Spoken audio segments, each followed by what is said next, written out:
Letra A, fé. João capítulo de número 1, versículos 11 e 12. O capítulo 3, versículo de número 18. Atos capítulo 16, 31. E Efésios capítulo 2, versículo 8. Letra B, arrependimento, como está em Marcos capítulo 1, 15, em Atos dos Apóstolos capítulo 2, 38 e o capítulo 17, versículo 30. A eleição também ela é corporativa. As escrituras sempre que tratam da doutrina da eleição, sempre usa o plural, nos elegeu. Na Epístola aos Efésios, Paulo refere-se aos eleitos sempre como um conjunto comum. A, um corpo. B, uma família. C, um edifício. De modo que o foco são indivíduos.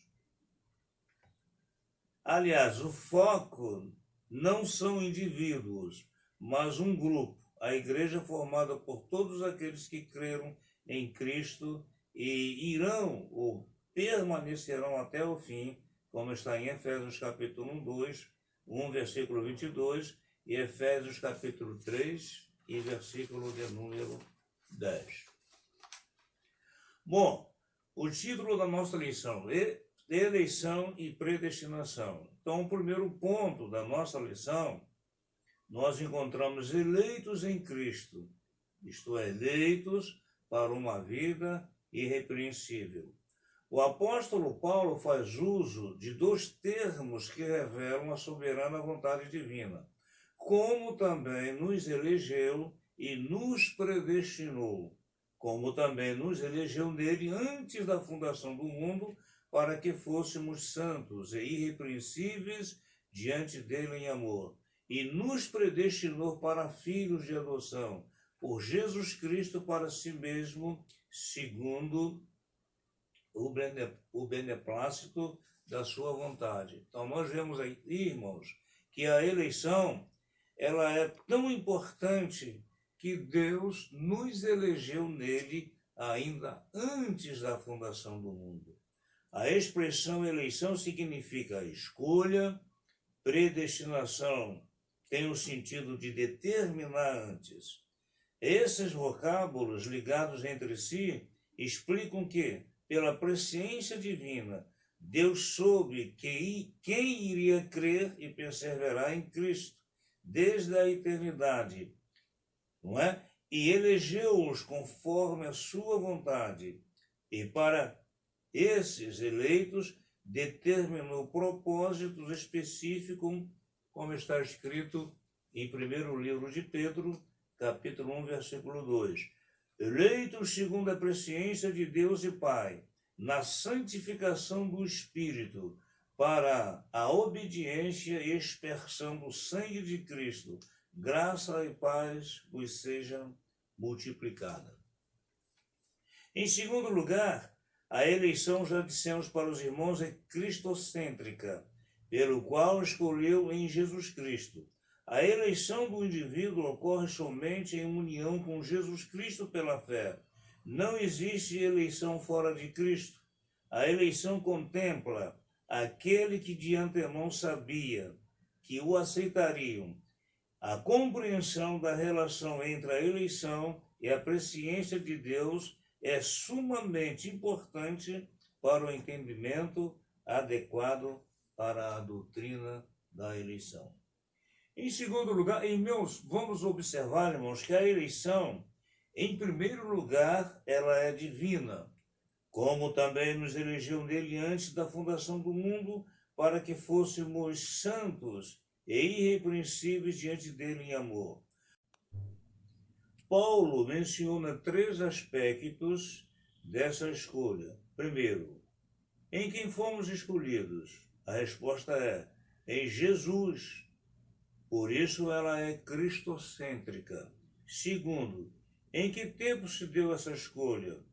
A resposta, o tempo é dito antes da fundação do mundo. Terceiro, qual a finalidade? Ou seja, e qual é a finalidade? para que fôssemos santos e irrepreensíveis, não é? Veja bem, irmãos, o título do povo de Deus, santo e irrepreensíveis. Eis a posição da declaração de fé da Assembleia de Deus. Deus elegeu a igreja desde a eternidade, antes da fundação do mundo, como está escrito em Efésios capítulo 1, versículo 4. Segundo a sua presciência, 1 de Pedro capítulo 1, versículo 2, e 2 Tessalonicenses capítulo 2, versículo 13, como está escrito: o Senhor estabeleceu um plano de salvação para toda a humanidade, pois essa é a sua vontade, porque isto é bom e agradável diante de Deus nosso Salvador, que quer que todos os homens se salvem e venham ao conhecimento da verdade. A Bíblia diz que Deus quer, Deus deseja, Deus anela que todos os homens se salvem e venham ao conhecimento da verdade. Assim como Deus não elegeu uma nação já existente, mas primeiro preferiu criar uma nova nação a partir do patriarca Abraão, o Senhor Jesus Cristo da mesma forma criou um novo povo por judeus e gentios, porque ele é a nossa paz, o qual de ambos os povos fez um, e derribando a parede de separação que estava no meio deles. Efésios capítulo 2, versículo de número 4. Agora vejamos, irmãos, em segundo lugar, as condições da eleição. Deus oferece a salvação para todos, pois quer que todos os homens se salvem e venham ao conhecimento da verdade. Essa doutrina é conhecida como expiação ilimitada e é também chamada de expiação universal e qualificada. Trata-se de uma doutrina mais clara de toda a Bíblia. A Bíblia de Estudo Pentecostal ensina que a eleição para a salvação em Cristo é oferecida a todos, como está escrito em João capítulo 3, versículo 16. Porque Deus amou o mundo de tal maneira que deu seu Filho unigênito, para que todo aquele que nele crer não pereça, mas tenha a vida eterna. A doutrina calvinista, no entanto, discorda que Cristo morreu por todos.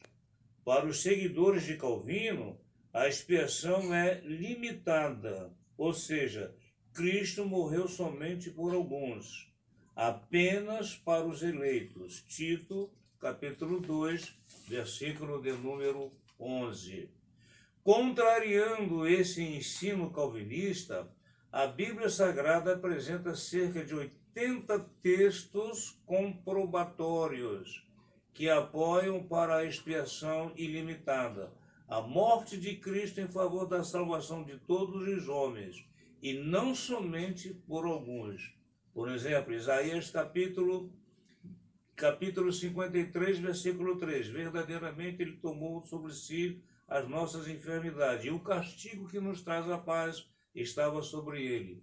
Em Mateus capítulo 11, versículos 28 a 30, Jesus disse: vinde a mim todos vós que estão cansados e oprimidos, e eu vos aliviarei. João capítulo 28, versículo 28, capítulo 11, versículos 28 a 30. E o capítulo de número 18, versículo 14. João capítulo 1, versículo 29. Eis o Cordeiro de Deus que tira o pecado do mundo. E em Hebreus capítulo 2, versículo 9 está escrito: vemos o Cristo de Deus, não é? Que se ofereceu por nós. Vamos ler o texto. Hebreus capítulo de número 2, versículo 9. É um texto bem conhecido e nós vamos citar para os irmãos, não é? Capítulo 2, versículo de número 9. Diz assim: